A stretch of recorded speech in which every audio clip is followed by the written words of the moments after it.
Shalom, all praises, blessings, glories, and honors to Yahweh, Bahashim, Yahweh Shai, Bahashim, Bracha, Quadash. Double honors to my elder apostles and bishop elders of Great Millstone, who have taught me this truth, as well of men of like mind. Shalom wa chasad, which means peace and mercy, to the elect of the nation of Israel, whom are you so-called Negroes, Latinos, Native American Indians, and Israelite foreigners of the seed line of our forefathers, Abraham, Isaac, and Jacob, whom are scattered here in America, which is Babylon the Great, and abroad. To you I say Shalom, and Yahweh, Bahashim, Yahweh Shai, Ratazah. This lesson is edifying and informative. Ezekiel chapter 7 verse 25. Destruction cometh, and they shall seek peace, and there shall be none. 1 Thessalonians chapter 5 verse 3. But when they shall say, peace and safety, then sudden destruction cometh upon them, as travail upon a woman with child, and they shall not escape. Ezekiel chapter 7 verse 26. Mischief shall come upon mischief, and rumor shall be upon rumor. Then shall they seek a vision of the prophet, but the law shall perish from the priest, and counsel from the ancients. In the news, from the AP, Yellen says debt standoff risks calamity. U.S. Treasury Secretary Janet Yellen said in an Associated Press interview Saturday she expects Congress will ultimately vote to raise America's debt limit. Lord's willing, they don't. But demands by House Republicans for spending cuts in return for backing an increase are a very irresponsible thing to do, and risk creating a self-imposed calamity for the global economy. The Biden administration and Republican lawmakers have been at loggerheads over how to increase the government's legal borrowing capacity, because usually they increase the ceiling. However, they haven't come to an agreement so far this year to do so, and Lord's willing, they won't. On Thursday, the government bumped up against the 31.381 trillion debt cap, forcing the U.S. Treasury Department to take extraordinary accounting steps to keep the government running. Asked in the interview conducted during her trip to Africa about such talk of withholding approval for a higher debt limit unless they are accompanying spending cuts, Yellen called that stance a very irresponsible thing to do, and said it could have serious consequences even before the day of reckoning. It is possible for markets to become quite concerned about whether or not the U.S. will pay its bills, she said, pointing to the negative economic impacts of a debt showdown in 2011.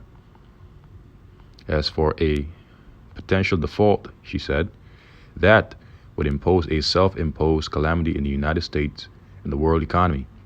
The Treasury's extraordinary steps so far mean that the U.S. government should be able to operate until some point in June, when the limit would need to be increased to avoid what could be significant economic damage. Yellen said she has not spoken with the U.S. Republican Kevin McCarthy, the newly elected Republican Speaker of the House. McCarthy has yet to spell out the size and target of the spending cuts that he contends are needed to put the federal government on a healthier financial path. President Joe Biden and administration officials have called for a clean increase, not linked to cuts to the borrowing capacity, saying that the risk of an extended impasse could lead to a deep recession that would echo dangerously worldwide if faith is lost, in the credit of the U.S. government. Here's a short video. It is possible for markets to become quite concerned about whether or not the U.S. will pay its bills before the day of reckoning comes.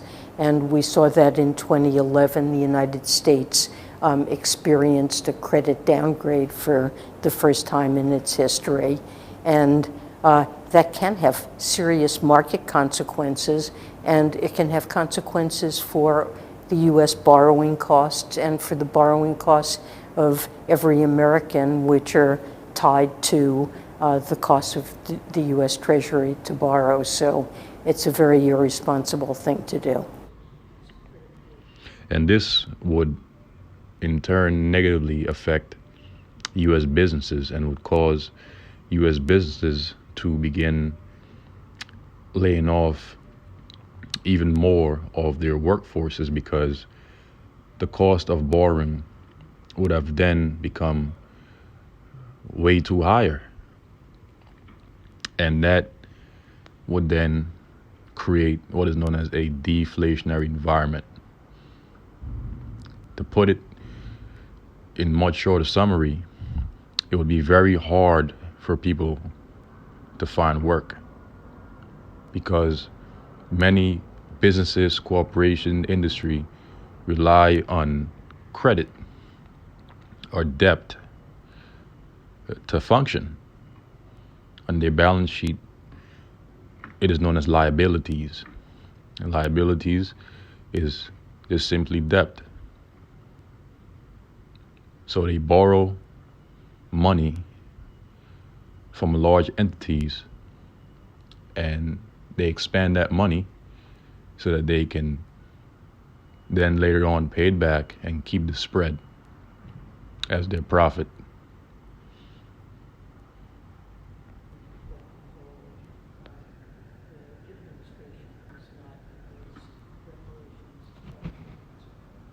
It's not about new spending. I believe strongly, especially as Treasury Secretary and the fiscal. Well, we can't default, and we will take every measure possible to work with Congress. Not to mention that inflation would only continue to run rampant because, quite honestly, a lot of consumers have been spending. So it would create a spiral of different things, a tornado, if you will, of economic crises. A combination of inflation that's running rampant and deflation. A very dirty mix, a very muddy mix. I believe members of Congress will understand that this would impose a self-imposed calamity on the United States and the world economy. And this is something. Because remember, credit is just simply trust. That's all. If the bank sees that you have a good credit report, then they'll more than likely trust you to borrow money from them via, credit, via a credit card. But if you have a low trust score, then they will be less inclined to lend. So if the U.S. has a much lower credit score than currently, then that would scare creditors away, so to speak. While it may be used as a bargaining tool in the run-up to it, at the end of the day, Congress simply has to act to raise the debt ceiling. And there have been standoffs in the past, but Congress always has done its duty to raise the debt ceiling, and I expect they will do so this time as well.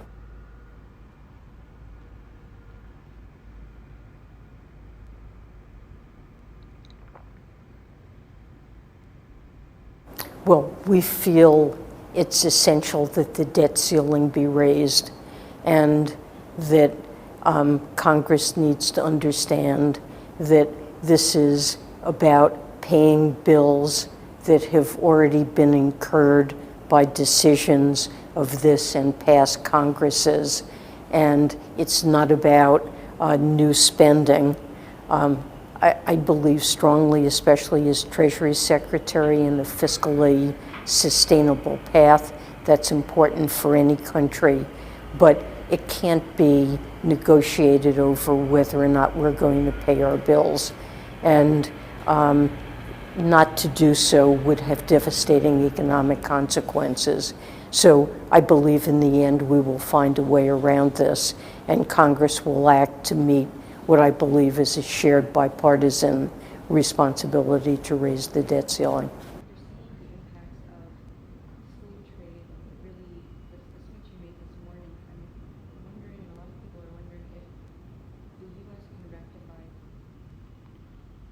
So there it goes. So I need not read any further, as she pretty much said everything that is stated here in the remainder of this article, for the very most part. So what I will do is I will leave it in the description box of the lesson, Lord's willing, and you brothers and few sisters can read it for yourselves. Now, in other news, from the RT, Moscow warns West of global tragedy. Should its territory be threatened, Russia will retaliate with more powerful weapons, the Duma speaker has said. A global tragedy could be in store for humanity if the West keeps supplying weapons to Ukraine, a senior Russian lawmaker has warned. Vyacheslav, if I pronounce the name correctly, Vyacheslav Volodin, the Speaker of the State Duma, also suggested that Moscow could retaliate with more powerful arms should its territory be threatened. Volodin's remarks came days after a meeting at U.S. Ramstein Air Base in Germany, at which Western powers pledged to continue supporting Kyiv. On Sunday, Volodin took to Telegram to point out that should the weapons provided by the U.S. and fellow NATO member states be used to strike civilian cities and to attempt to seize our territories, as they threatened to do, Moscow would respond with more powerful weapons. The Russian lawmaker went on to argue that Western officials should be aware of their responsibility to avert such a scenario. Taking into consideration the technological superiority of Russian weapons, foreign politicians making such decisions need to understand this could end up being a global tragedy that would destroy their countries, Volodin warned. The Ukrainian leadership insisted on regaining control of all the territories that were within the country's borders established following the collapse of the Soviet Union back in 1991. Kyiv says it is prepared to retake those regions by force if Moscow refuses to relinquish them. Crimea, so when you attack a country's territory, that's pretty much a declaration of war. But we understand that what we're seeing here are just simply wars and rumors of wars. But the end is not yet, because the mark of the beast, which is the RFID microchip, must first be globally mandated. And after that happens, that is when the Third World War will initiate by reason of the least of the flock drawing America out into the Middle East to be a guard unto itself. Who is the least of the flock? The state of Israel. And the state of Israel will, in the very near future, attack Iran. Once that happens, Iran will retaliate, thus causing America to become a guard unto the state of Israel, and then Russia a guard unto Iran. And that will be the igniter of the Third World War, which will be fought in the Valley of Jehoshaphat, which is in the Middle East, okay, the Arabian Peninsula. So these are just simply more wars and rumors of wars. Okay, world events. Crimea became part of Russia following a referendum back in 2014. Four other regions followed suit last year. On Wednesday, the New York Times, citing several anonymous U.S. officials, reported that the Biden administration is now more likely to consider providing Ukraine with striking capabilities needed to hit targets in Crimea. Right before the Ramstein meeting on January the 20th, the U.S. announced a new defense aid package for Ukraine to the tune of $2.5 billion. It includes, among other things, Bradley infantry fighting vehicles, Stryker armored personnel carriers, mine-resistant ambush-protected vehicles, Humvees, as well as 20,000 rounds of regular artillery rounds and 600 precision-guided 155mm shells. On top of that, Washington pledged to supply Kyiv with more missiles for the HIRMS M142 and MLRS M270 multiple launch rocket systems. So they're just simply adding more fuel to the fire. So it's a proxy war between the US and Russia. Earlier this month, the US confirmed plans to provide Ukraine with a number of Challenger 2 main battle tanks. However, the Western allies failed to secure an agreement from German to send its Leopard 2 tanks to Kyiv. Apart from the American Bradley and Strykers, Ukraine is set to receive French AMX-10 RC armored fighting vehicles, which some experts described as light tanks. President Emmanuel Macron announced plans to deliver the hardware earlier this month. Sweden has also promised to make a contribution that will include CB-90 infantry fighting vehicles and Archer self-propelled howitzers. And this concludes the article. In other news, from the CNN video, UFO-shaped cloud. Where did you go?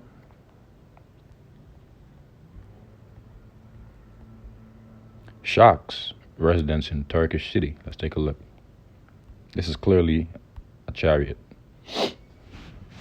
This week, I'm talking to Speaker Nancy Pelosi. Is that part of your superpower? Just And be the so-called tougher? Get it UFOs done, baby. And Adina Or Menzel. I want to likened spend some unto time clouds. talking about Let It Go. Who's in the Talking to scriptures. Chris Wallace, tonight at 7 on CNN. Okay, clouds, whirlwind.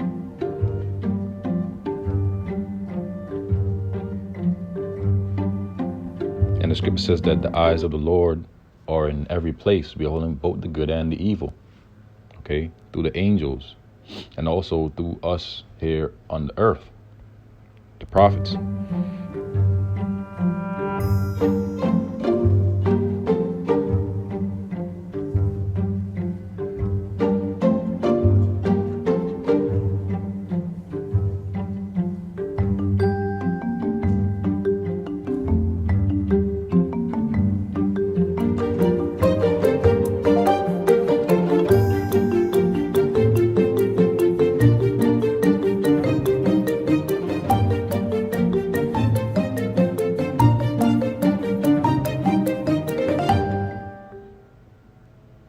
And you know, you say always has to have some kind of scientific explanation for everything.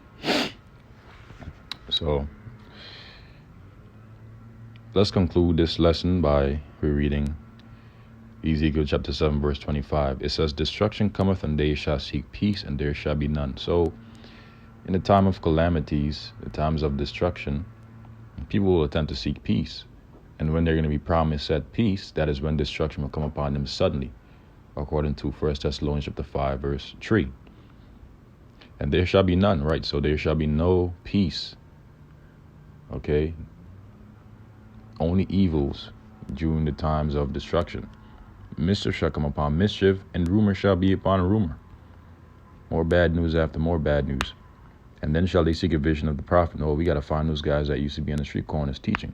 We got to find the men of Great Millstone and the men of like mind that teach the same doctrine. We got to find those brothers. Then shall they seek a vision of the prophet, but the law shall perish from the priest. You won't be able to find the true men of the Lord doing those evils, because the Lord will withdraw his words, according to Amos chapter 8, verse 11. Thus, men and women will run to and fro from city to city, place to place, to seek out the words of Yahweh Bahasham Yahushai, but will not be able to find it.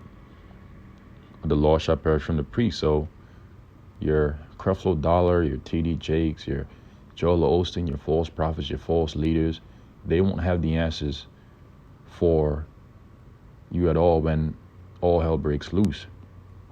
Okay, you out there as in 2/3 of the nation of Israel, because you will be destroyed in the coming calamities of Jacob's trouble. And the elect will be preserved, which I pray I'm of the elect, as well as you brothers and few sisters. But as for 2/3, which we don't give a shit about 2/3 anyway, the Lord will render great judgments upon you for your wicked ways. Okay, it says, but the law shall perish from the priests and counsel from the ancients. So, all these leaders that our people look up to, they won't have the answers. But as for the elect of the nation of Israel, to you brothers and few sisters out there that's of the elect, may Yahweh Ba'ashem Yahushai continue to keep you strong, safe. And I'll conclude the lesson here. Lord's willing, it was edifying and informative. And I say shalom to the elect.